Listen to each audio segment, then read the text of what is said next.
अक्सर पेरेंट्स को हमने देखा है कि वो इस वजह से परेशान हो रहे होते हैं कि जो नौज़ायदा बच्चा है फीवन्स और शिकायत होती हैं कि खड़-खड़ की आवाज़ें आ रही हैं, बच्चा सही से सांस नहीं ले पा रहा।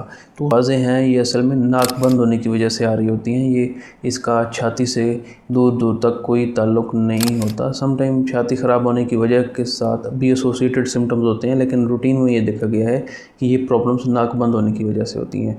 उसकी वजह ये है, आँख का अंदर वाला हिस्सा होता है, यहाँ से एक नाली निकल के नाक में जा रही होती है। तो जो बच्चा क्राई करता है, जो आंसू होता है, वो इस नाली से गुजर के नाक में से ड्रेन आउट हो रहा होता है। एक तो ये वजह है कि नाक के अंदर वो क्रस्टिंग बन जाती है। और सम टाइम बच्चा दूध पीने के साथ साथ दूध निकाल देता है।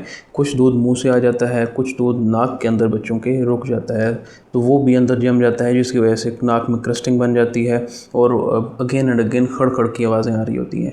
तो इसके लिए सबसे पहले तो आपने नाक को क्लियर आउट करना है। अगर नाक में सिक्रीशन कलेक्ट हुई है, आपको बाहर नज़र आ रही है, तो आप उसको आराम से उसको साफ़ कर लें किसी नरम कपड़े से, टिश्यू से।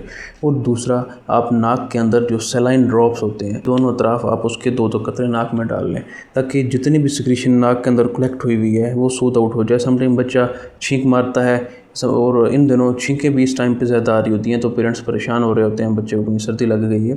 तो वो एक बॉडी का नेचुरल मैकेनिज़्म होता है। छींक आती है तो समटाइम सिक्रीशन आपने देखा होगा वो खुद ही बाहर निकल आती हैं।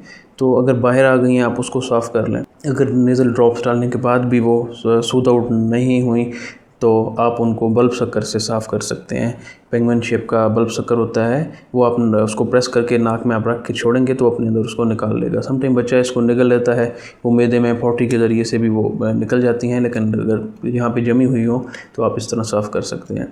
उसके अलावा आप बच्चे के नाक को इस तरह प्रेस करते रहें, इस तरह नाक की एक्सरसाइज करते रहें, ताकि नाक में से वो सूद आउट होता रहे और वो निकलता रहे।